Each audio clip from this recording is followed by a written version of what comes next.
Business Brain, episode 669 for Casual FridAI, July 25th, International Red Shoe Day. Make sure you're wearing your red shoes, 2025. Greetings, folks, and welcome to Business Brain, the show where we take a few ideas, we dissect them, we analyze them, we use them to tune our business brains so that we can each keep living our own definitions of what it means to live a charmed life.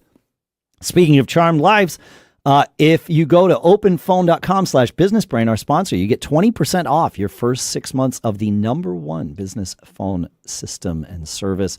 We will talk more about how and why that works in a few minutes. For now, here in Durham, New Hampshire, I'm Dave Hamilton.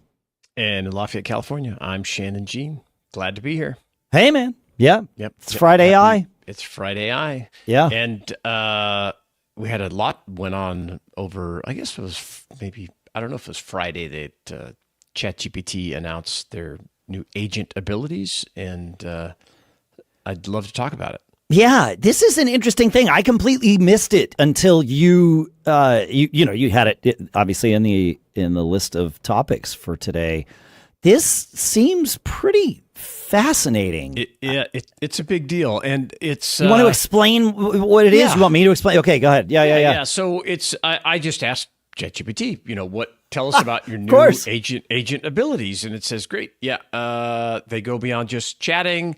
I can now take actions on behalf inside supported apps or tools, much like a virtual assistant. While some of these features are still rolling out or in limited preview, here's what this means in practical terms. What agent abilities can do, and then it puts in parentheses, or soon will be able to do. So they're bringing out a lot of time. Yep. Act on emails and messages, read and summarize emails, draft and send replies, sort or label emails by topic or urgency. Sounds great. Manage calendars, schedule, reschedule, or cancel meetings. Coordinate times with multiple people, add reminders or recurring tasks. I like it. Taking action online, make restaurant or travel reservations, order products or refill subscriptions, cancel unwanted subscriptions. Pretty interesting. Pulling data from different tools like Google Sheets, Notion, Slack. I love that. Wow. Fill out forms or applications, prepare reports or documents. It can also work in messaging apps, answer DMs or customer service questions in Slack and Discord. This is going to be a big deal right here for me. Help moderate communities, another huge deal for me if that works with my community. Or flag important messages. You decide when I act as an agent. You'll get a confirmation prompt for anything sensitive, which tools, apps I can access, and what data I can see. So it says here, before I could only suggest what to do. Now with agent abilities, I can actually do it for you. Right. No switching tabs, no copying, pasting. It's pretty wild. So you can, and then it just, of course, asked me, would you like me to do something for you? Yeah, of course. Yeah, Yes. I asked the same thing, and it came up with a couple of examples, but and then it was like, want to try it out with a task now? So they say that this is coming to what appears to be all of the paid plans for ChatGPT. So Pro, Plus, and Team users. The Pro is the $200 a month, Plus is the $20 a month, and Team, I think, is $25 a month. It's basically Plus with some Team features. And they say that Plus and Team, so the lower priced of the three, will not see this feature for a few days. But probably by the time this episode comes out, we should all have it. This is really interesting. You can ask it. I'm looking at their page on it, and it says to use the ChatGPT agent, just select the agent mode from the tools menu or type /agent in the composer. And once enabled, just describe the task you'd like completed, and the agent will begin executing it. It will pause to request clarification or confirmation whenever needed. You can also interrupt the model at any time to provide additional instructions. Most tasks will take between 5 and 30 minutes, depending on their complexity. And after a task completes, there will be a little clock icon at the bottom of the conversation to set a recurring schedule, daily, weekly, or monthly. That's gonna be huge. And you can manage your schedules at chatgpt.com/schedules. It is not available on the free plan. And I think this will probably be one of those things where using the desktop app for ChatGPT on your Mac or your Windows machine will be helpful, because otherwise the web interface can't interact with other apps on your computer. But the Mac app, certainly on the Mac, can interact with other apps. So I think that's probably going to be part of this. It's very interesting. Yeah, it is. Yeah, it's amazing. I don't think I see it in mine yet, but we're recording this on Monday the 21st, so I'm hopeful. Well, I mean, I'm not hopeful. I know it's coming because they say it's coming. I will believe it. Yeah, it says, can I activate agents now? It says most agent actions, like managing your email and calendar, are still in testing with trusted users. You can't manually turn them on just yet unless OpenAI has granted early access. However, I can simulate the steps, help you set up integrations when they go live, help you build workflows and tools like Zapier, Make, Notion, Slack to mimic agent-like automation. So, I'd love to talk a little bit more about examples of how we might use this in our business. I need to. Let's do that. Yeah, I don't have any ideas right now. Do you? I might. Okay. Yeah, I think. I think we could bounce around a few different things and see how it might help us. All right. Yeah. Well, then we will do that. The next thing that I want to do is talk about our sponsor for this episode. Because you know that moment when your phone rings and it's either a new client or your cousin Carl calling to ask if you still have his ladder from 2017? Yeah, that is why I love our sponsor, OpenPhone. OpenPhone is the #1 business phone system built for folks like us, the entrepreneurs grinding it out, creating opportunities, and yes, trying to live that charmed life. With OpenPhone, you don't need to carry 2 phones or a dusty old landline. Just fire up the app on your computer or your phone, and you're all set.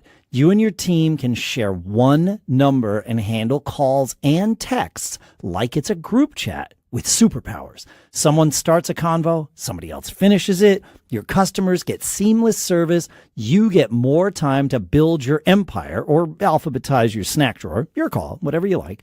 And after hours, their AI answers calls, fields questions, and even captures leads while you sleep or while you binge reality shows. Again, no judgment. See why over 60,000 businesses trust OpenPhone. And OpenPhone is offering our listeners 20% off your first 6 months at openphone.com/businessbrain. That's openphone.com/businessbrain. And if you have existing numbers with another service, OpenPhone will port them over at no extra charge. OpenPhone, no missed calls, no missed customers, and our thanks to OpenPhone for sponsoring this episode. Shannon, before we start talking about examples of how we're going to use agents, there was one thing I wanted to share, and it's related to the recent medical things I've had, but it really is zoomed out one layer from that. I've been using ChatGPT as a consultant. I know it's not always accurate. That's important. But just bouncing ideas off of as I've been having weird symptoms and we've been trying to figure out what this thing is. Yeah. And there's been some other interesting factors. Like one of my bandmates has exactly the same symptoms starting on the same day. That's weird. And that's Lyme disease is not something that you transmit from human to human. And so it's been really interesting. And I've been using ChatGPT, just kind of feeding it all the data and letting it be my consultant.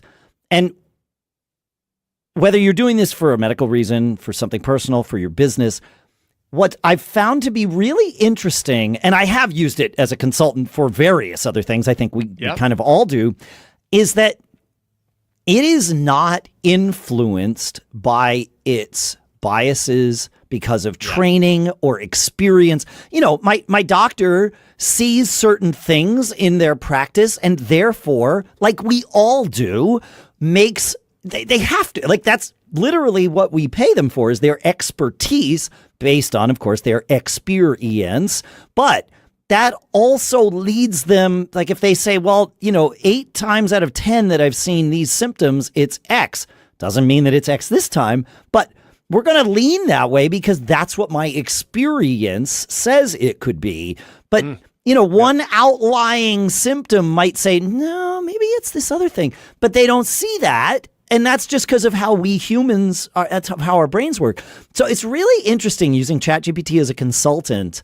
Yep. Because it might not be accurate, but it's also not biased, right? So you have to filter whatever it's telling you and not follow it blindly. But it's like the data that's coming in is, like I said, it's completely objective in that sense, near as I can tell. Yes. So, and I would say, I was going to mention too, is there is a, if you want to talk about health with ChatGPT, which I do the same thing. It's super great. I have a project underneath that says health that I do all, questions about stuff to keep track of it. Yeah. But there also is a way to turn off that memory feature. Yes. If you don't want it to remember stuff and you just sort of ask a question, because I use it. I mean, it's just so much more effective than a search engine. And the two things that you turn off, you can just click the temporary chat button, which is up on, if you're using the desktop app. Yeah, it's just up under the ChatGPT menu at the top. And you can do that you can do a temporary chat up at the top. Same kind of thing on the web model. On the web, too. That's right. Yeah. And the other thing I always ask it to do is cite resources. Where are you finding this information? And so that if I want to dig deeper, it'll make sure to put a link there so I can go and say, oh, okay, that's interesting. And is this relevant to what I'm talking about? And I find it very effective, and I find it sometimes you use it like a search engine, but there's so much more depth to it. And the more you use it, the more you'll find that, it's not, I shouldn't ask questions like I do on Google. It's the way you phrase these things and the information you share with it. And you get to follow up, even in a temporary chat, right? The chat itself knows what it is. It's just not saving that in your profile. So, you search Google for something and you get a list of links and it's over. You can search, you can choose to refine your search and do it again. But I mean, I know Google remembers what we do from thing to thing, but it's very different than asking the AI. What you're talking about here is the T in ChatGPT. That's the transformative part. You get to transform its answers by iterating with it. And it remembers what you've done, at least in that session. Again, depending on whether you're doing temporary or not. But it's I know. It's crazy, man. It's a game changer. So and what we'll do is I'll work on some agent examples. Okay. Because I have some things that I want to see if I can implement, and I think it could be a game changer. And much of it is like. I'll just tease this as we wrap up here. We have roughly 600 hours of discussions about our business. Maybe not 600. Let's say 500 hours. Yeah, sure. 400 or 500 hours. It's a lot. 500 hours. Yeah. It's a lot. It's a lot. 11 years of discussions about our businesses, our lives, the charmed life concept. I mean, all these things that we've done, and up until now, I have not had a way to mine that data and keep it. And one of the things that draws me forward towards the future is I want my future generations of genes to be able to talk to me when I'm gone. Sure. And I want all the stuff we've talked about and the things that I've written about and all the content you've created. My content, yes. Essentially digitizing your your brain, your ideas, your thoughts. I mean, I think Apple is like working on that with Vision Pro too, right? Yeah. Like like that's part. It's a weird thing, but that know that avatar that you can have a conversation with. Yeah. I think it. Future generations, I want them to, and I know that's we talk about ego a lot, but it's another positive thing. It's not like everything you say is so important and the right thing. No, but I would like to have had it for my, previous generations, my great grandparents or whoever. Yeah, it would, to be able to talk to them about their experiences. So I'm with you. However, I also, this is going to get I'm going to apologize because this is going to get super weird, but I'm here. I've tugged on the thread. I'm not going to just drop it. I love this idea from my perspective, just like from your perspective. I want to leave a legacy that other people can learn from, can mine, whatever, sure. right? Whatever. And that's all great. However, I don't know. I think there is a negative to someone who has passed being overly influential in the lives of people living in the then present. And I've always thought, one of the best parts about humanity, it's going to sound really weird. One of the best features of humanity is that we don't live forever. The reset. We get a reset. Yeah. Yes. I agree if somebody's got, bias, talking about biases, we all, and throughout our lives, develop more and more biases, and they're not all great. Right. History is full of a lot of really bad biases. Yeah. And it's like the fact that we die means that our biases, the system works. The system, it's sad when every people 100 pass. years, basically every 100 years, you've got a whole just new flush the I system. agree. Yes. Let's not flush the system because it's constantly, it's not like it's not like a hard reset, but it is a gradual reset. And the things that the ideas, I mean, we humans, this idea of creating, a lasting legacy of your information is something that you and I aren't the first ones to talk about this. Of course not. It's why we started writing things down on cave walls, right? Yeah. It was like, this needs to outlive me. This is important information. And always it should be followed by to me. I think this is important for future people to know. Yes. But it's up to future people to decide how important our important lessons are for them, how relevant they are. You pick and choose because, I would say, in my life, biographies of great business success people have impacted me more than business books about business and how you should run your business and what you should do. But when I read a biography of somebody like Steve Jobs or Rockefeller. Well, those are very flawed human beings with massive biases. Yes. But you can pick. I would, pick and choose of the. That's very effective. Or or even seeing someone's bias and saying, I'm not going to do that. Right? Exactly. Yeah. So that I think in that continuity because When you have future generations and you have grandkids or great grandkids, they only know you as an old person. Right. That's true. And that's different. And it would be interesting to see, I think there's a huge positive impact on being able to see how people lived and learning both ways from their mistakes and from the things that they know. So we'll chat more about agents and how agents and your legacy. Yes, and your legacy, and how to use them in your business to to for maybe take those B level priorities off. But if you're using this, we would love to hear from you as well. Feedback at businessbrain.show, and also if you want a MacBook for your business, businessbrain.show/reviews. Leave us a review. Tell us what you like about the show, what we can do better, and we'll get you entered to win. Amazing.